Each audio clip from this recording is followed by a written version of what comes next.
I'm very interested in this idea that Michael Mead talks a lot about calling, what calling is, and actually what happens to young people who don't realize that they have a calling or that calling is even possible, that it's a real thing.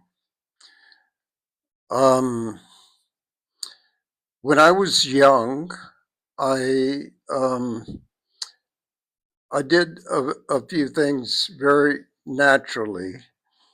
I was always drawing and I was always reading and writing.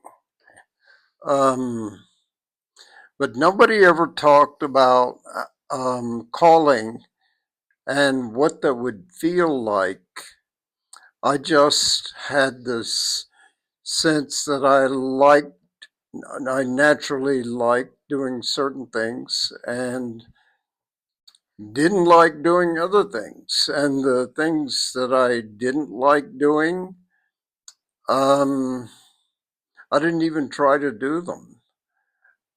I had friends who loved football or loved car mechanics or loved um, just going out and getting drunk. And I was just immune. I just had absolutely no interest in that. I really like to stay at home in my room reading and taking notes. Um, and I got criticized for it. Um, that um,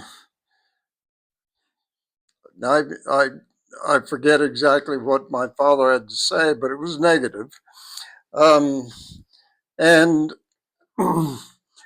I never stopped doing it. I just assumed that the criticisms I got about that were um, they just didn't apply to me. They were people who they were said by people who didn't have the faintest idea who I was or what was important to me.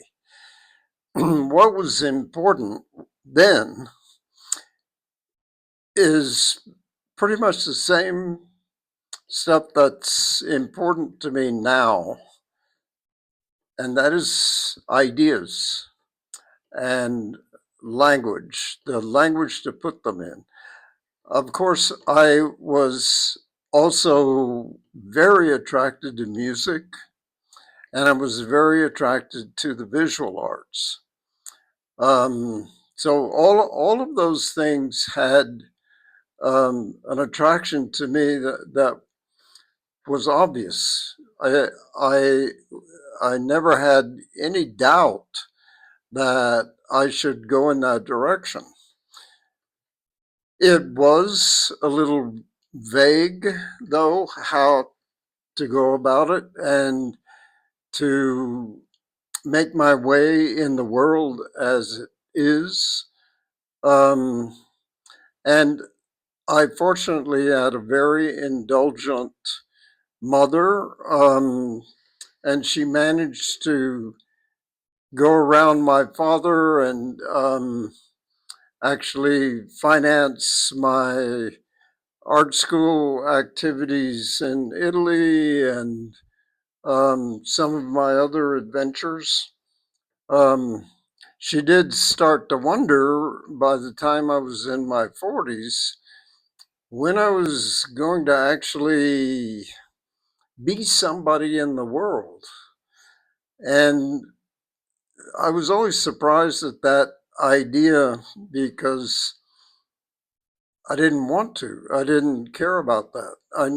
It was not my goal to be somebody. I was chasing beauty, and beauty was in ideas.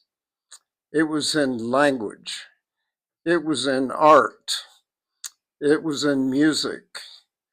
And um, it was not obvious to me how to actually develop those things in myself. I was always attracted, but I never really felt like an expert, and I still don't. I'm still a student. I'm still learning. And somebody like Michael Mead, I mean, I don't imagine I'm ever going to be that kind of expert, that kind of authority in any subject, but I have my passions and I continue to pursue them. Um, if you grow up and you have no idea that there is even such a thing as a personal myth that you're supposed to be living, you can get depressed. You can feel rudderless. You can um, wonder why you're alive and everything seems pointless. I didn't have that.